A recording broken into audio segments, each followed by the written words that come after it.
नमस्कार दोस्तों, antique diaries में आप सबका स्वागत है। तो आज हम बात करेंगे दुनिया के सबसे बड़े कंप्यूटर हैकर की, जिसका नाम था केविन मिटनिक।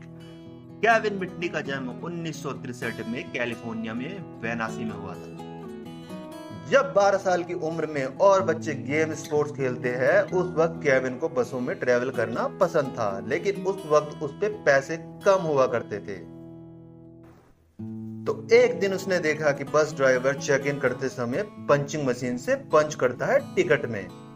तो केविन ने सोचा क्यों ना ऐसी पंचिंग मशीन उसे मिल जाए। तो उसने ड्राइवर से पूछा कि मुझे एक क्लास प्रोजेक्ट के लिए इसकी जरूरत है। तो ड्राइवर ने उसे बता दिया कि वह कहाँ मिलेगा। उसके बाद केविन पंचिंग मशीन से पंच करके टिकट में फ्री में सवारी किया करता था। उसके बाद उसे कुछ ऐसे दोस्त मिले जो टेलीफोन की कुछ ट्रिक किया करते थे और बड़ी बड़ी कंपनियों से कॉल करके बड़ी बड़ी डीलिंग किया करते थे। उसी तरह केविन ने अपने टीचर को भी कॉल किया, कोई और आदमी बन के, और अपने टीचर के बारे में सब कुछ बता दिया। इससे वह टीचर से मिला और पूरी कहानी सुनाई। तो टीचर ने उसे खुश होके उसे अपना खास स्टूडेंट बना दिया। 15 साल की उम्र में केविन से ज्यादा इस दुनिया में उसे कोई नहीं जानता था। वह जानता था कि पूरी दुनिया में कॉल फ्री में कैसे की जाती है।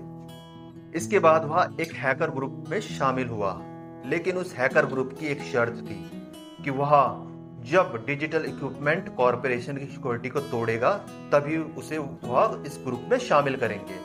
तो उसने डिजिटल इक्विपमेंट कॉरपोरेशन की सिक्योरिटी सिर्फ 5 मिनट में ही ब्रेक कर दी थी। इस ग्रुप में एक लड़की भी शामिल थी जिसने अपने आप को पुलिस के हवाले कर दिया था। इस वजह से केविन और उसके साथियों को भी पकड़ लिया। वह 3 मंथ जेल में रहा और 1 साल सुधार गृह में रहा। वह टेलीफोन हैकिंग का बेताज बादशाह माना जाता था। वह किसी को भी कॉल कर सकता था और किसी की भी कॉल सुन सकता था। 1987 में उसके ही अपने दोस्त ने उसकी खबर दी और इसका कारण था जलन, क्योंकि केविन का मुकाबला करना किसी के बस की बात नहीं थी। इसके बाद केविन पे केस चलते गए और सजा होती रही। 1990 में केविन को जमानत मिली और कहा वह दुनिया में किसी भी कंप्यूटर को नहीं छुएगा। लेकिन कुछ वक्त के बाद केविन के सिस्टम पे जो नजर रख रहे थे, तो केविन ने उनके सिस्टमों को भी ब्लॉक कर दिया।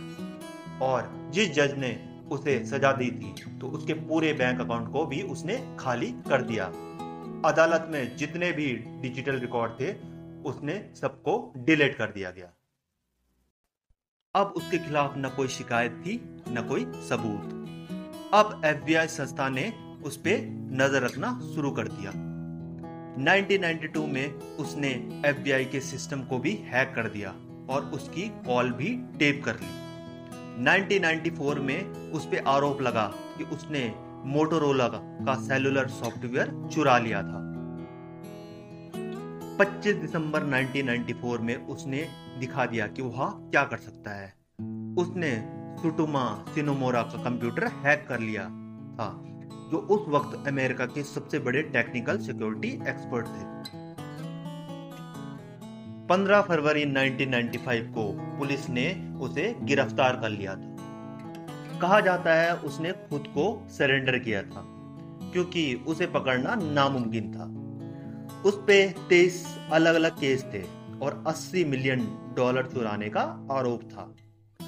उसने 5 साल जेल में बिताए।